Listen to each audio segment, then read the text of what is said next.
let's take a look at doing some moving Uchi Komis and making them more dynamic so it has a little bit more realism to it.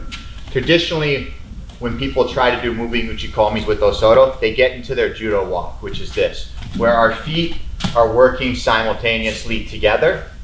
And then what they try to do is they try to take a long step and then make it work. But it doesn't really work that way, because if he takes his normal steps, when I make my long step, you can see that I'm still too short, okay?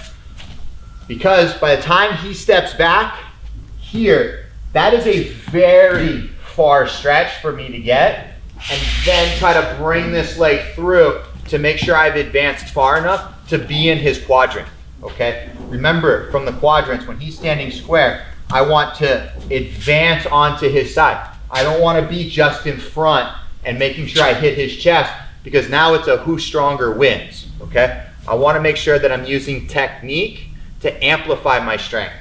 So what we're going to do is we're going to do kind of like a stutter step where I'm not going to step with my right leg.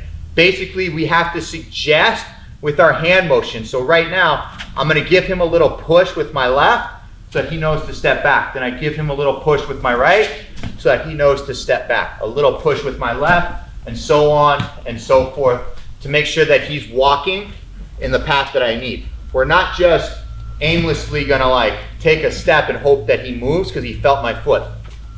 What we wanna do is we wanna start using our hands to say, I'm gonna give a little pull with my right, a little push with my left, and he knows to step back with that foot. Vice versa, a little bit of pull, a little bit of push, just so that he knows to step with the other foot. By making sure he's moving based on my hand movements, it allows us to make a stutter step with our right. So what we can do is we can step one, and now I can use my hands to suggest the next step, and then I can use my hands to suggest the next. And now I can make my step with my right, and now it's a short step in and through the throw where my partner is completely off balance, and it amplifies the throw. So from this position, let's go this way a little bit, okay? Give a little push and a little pull, just a little one, just enough so that he feels it. And we take our first step. Little bit of push, little bit of pull for the second step. And notice my foot comes up halfway because it's trailing.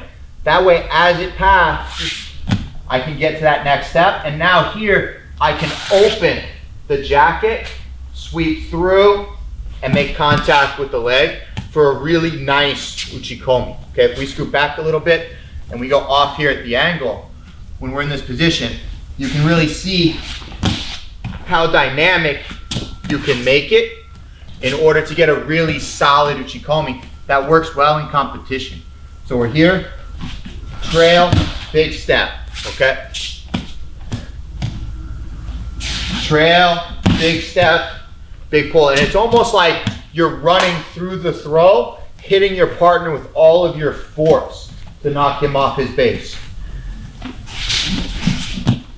And then you get a really good Uchi Komi where you put all of your partner's weight on one leg, and that's the leg you're trying to sweep and take out. Let's take a look at it from this angle, straight on.